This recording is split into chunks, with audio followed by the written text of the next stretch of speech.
ये काफी इम्प्रूवमेंट है पहले से, मतलब 80 to 90% इम्प्रूवमेंट है सर। ठीक है, मैं आपको आगे का मेडिसिन भेज। दोस्तों, आपने अभी ये जो कन्वर्सेशन सुना, ये हमारा और हमारा एक पेशेंट का है जिनको पिछले 2 साल से सेक्स रिलेटेड प्रॉब्लम थी। और आज इस वीडियो में ये बताऊंगा कि कैसे इनका सेक्स प्रॉब्लम हम लोगों ने सॉल्व किया, जो कि सिर्फ 2 महीना में लगभग 90% सॉल्व हो चुका है। वो कैसे सॉल्व हुआ, हमारा क्या अप्रोच रहा, हम लोगों ने इनको ऐसी कौन कौन सी मेडिसिन खिलाई जिससे कि इनका प्रॉब्लम एकदम जड़ से समाप्त हो गया। तो आज इस वीडियो में हम लोग ये जानने वाले हैं। तो मैं डॉक्टर सुप्रियोता और आप सभी का फिर से एक बार बहुत बहुत स्वागत है मेरा इस YouTube channel homeo care tips पे। तो दोस्तों, ये जो पेशेंट है ये हमारे पास आए थे लास्ट ईयर दिसंबर में ऑनलाइन कंसल्टेशन के लिए। इनको भी वही कॉमन प्रॉब्लम्स थी जो कि सेक्सुअल प्रॉब्लम्स के अंतर्गत देखी जाती है, like erectile dysfunction, premature ejaculation, lack of libido. तो यही सब प्रॉब्लम्स ये पेशेंट भी फेस कर रहा था। और मेरे पास आने से पहले इनका बहुत जगह से इलाज भी चला। उनमें से 2 बड़े यूट्यूब के सो कॉल्ड होम्योपैथ भी थे जिनका वीडियोस आप लोग बड़ी चाह से देखते हो।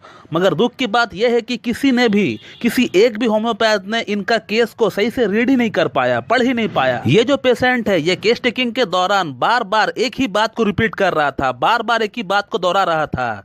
उस पर अगर कोई एक भी होम्योपैथ ने गौर फरमाया होता तो ये जो पेशेंट है ये कब का ठीक हो गया होता और इनको मेरे पास आने की नौबत ही नहीं आती। दोस्तों, ये जो पेशेंट है इनको आज से 3 साल पहले ट्यूबरकुलोसिस यानी टीबी हुआ था। और टीबी होने का बाद से ही इनको जितने भी सेक्स संबंधित प्रॉब्लम्स है वो स्टार्ट हुआ। उससे पहले ये पेशेंट बिल्कुल फिट एंड फाइन थे।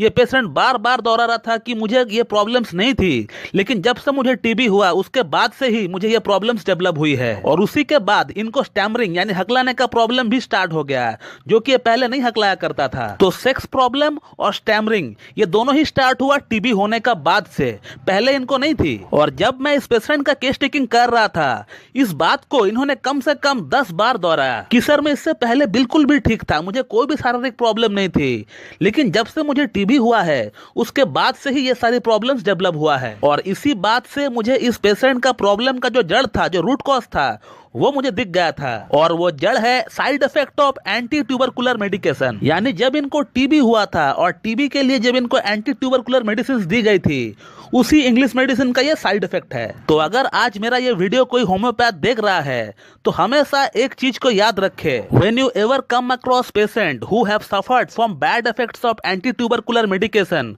so please in such cases do remember a drug name which is known as streptomycin. Streptomycin है जो मेडिसिन है ये टीबी पेशेंट में ही दी जाती है। बट जब आपको कोई ऐसा पेशेंट मिले कि इंग्लिश ट्यूबरकुलर मेडिकेशन के बाद अगर कोई साइड इफेक्ट चालू होता है पेशेंट में, और वो साइड इफेक्ट कुछ भी हो, टॉप टू बॉटम कुछ भी हो सकता है। इस केस में मैंने सेक्सुअल प्रॉब्लम और स्पीच प्रॉब्लम के लिए स्टेप्टोमाइसिन का इस्तेमाल किया है, लेकिन आपका पेशेंट को अगर कोई और प्रॉब्लम है, फ्रॉम टॉप टू बॉटम कुछ भी प्रॉब्लम हो सकता है, तो फिर आप आंख बंद करके स्टेप्टोमाइसिन के बारे में सोचिएगा। लेकिन element after bad effects of anti tubercular medicine ही होनी चाहिए, तभी स्टेप्टोमाइसिन काम करेगी, अदरवाइज नहीं। और इस पेशेंट को मैंने स्टेप्टोमाइसिन 200 और 1 mg का एक सिंगल डोज ही दिया है अब तक। और आज तकरीबन 2 महीना हो चुका है इनका ट्रीटमेंट हमारे पास चलते हुए, और इनका प्रॉब्लम कम से कम 90% तक सॉल्व हो चुका है। पिछले 2 साल से वो यहाँ वहाँ के मेडिसिन खा रहे थे, लेकिन इनको कोई भी फर्क नहीं पड़ा था। लेकिन हमारे पास सिर्फ 2 ही महीना ट्रीटमेंट इनका चला और इनका प्रॉब्लम कम से कम 80 to 90% सॉल्व हो गया। और इसी के साथ इनका जो स्टैमरिंग प्रॉब्लम थी, जो हकलाने का प्रॉब्लम थी, वो भी कम से कम 60 to 70% सॉल्व हो गया। मैं फिर से चाहूंगा कि आप लोग इस पेशेंट का फीडबैक एक बार पूरा सुने। हेलो जी, मैं बोल रहा था जी। डॉक्टर दत्ता जी जी जी। आपका जो ट्रीटमेंट चल रहा है हमारे पास इरेक्टाइल डिस्फंक्शन, प्रीमैच्योर इजैकुलेशन का, इन शॉर्ट अगर मैं कहूँ सेक्स प्रॉब्लम का जो ट्रीटमेंट चल रहा है 2 महीना से, उसमें कितना इम्प्रूवमेंट आपको हो रहा है? जी डॉक्टर साहब, जो आपका जो मेरा जो चल रहा था दवाई वगैरह वो तो चल रहा था दिसंबर से, तो बहुत ही अच्छा उसका फीडबैक है मेरे तरफ से। अच्छा। अभी काफी इम्प्रूवमेंट मेरे को इसमें दिख रहा है। अच्छा। पहले जैसे कि काफी दिक्कत था, काफी ये सब मामला में मैंने तो आपको सभी कुछ शेयर किया है। हाँ हाँ, शीघ्र पतन का, हाँ लैक ऑफ। अभी जो है डॉक्टर साहब, अभी क्या हो रहा है कि अभी फिजिकल इंटीमेसी का डिजायर बढ़ रहा है, इरेक्शन रह रहा है देर तक, मतलब बहुत सारा पॉजिटिव चीज हो रहा है। अब पहले जैसा नहीं रहा, स्पर्म काउंट भी बढ़ रहा है, काफी अच्छा है। पहले जैसा दिक्कत नहीं है, काफी इम्प्रूवमेंट है पहले से, मतलब 80 to 90% इम्प्रूवमेंट है सर। ठीक है, मैं आपको आगे का मेडिसिन भेज देता हूँ कल। ठीक है, ठीक है, थैंक यू। और इस महीना मैंने इस पेशेंट को स्ट्रेप्टोमाइसिन 10 mg का एक सिंगल डोज अभी तक दे दिया है। तो इस वीडियो में आपने ये देखा कि कैसे एक सटीक होम्योपैथिक ट्रीटमेंट की मदद से सिर्फ 2 ही महीनों में impotency, erectile dysfunction, premature ejaculation, lack of libido, semen की क्वालिटी सभी में इंप्रूवमेंट लाया गया है। जबकि किताब में कहीं पर भी स्ट्रेप्टोमाइसिन के बारे में ये नहीं बताया गया है कि ये सेक्सुअल स्पेयर में काम करती है। तो यही है क्लासिकल होम्योपैथी, यही है इसकी खासियत, यही है इसकी सुंदरता।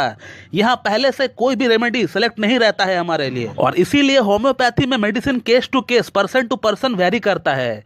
Fixity of ideas doesn't work in homeopathy. जब भी कोई पेशेंट आता है तो हमें नई तरीके से फिर से स्टार्ट करना पड़ता है उसके लिए। तो दोस्तों, मैं इस वीडियो को यहीं पे एंड करता हूं। So thank you very much and have a good day.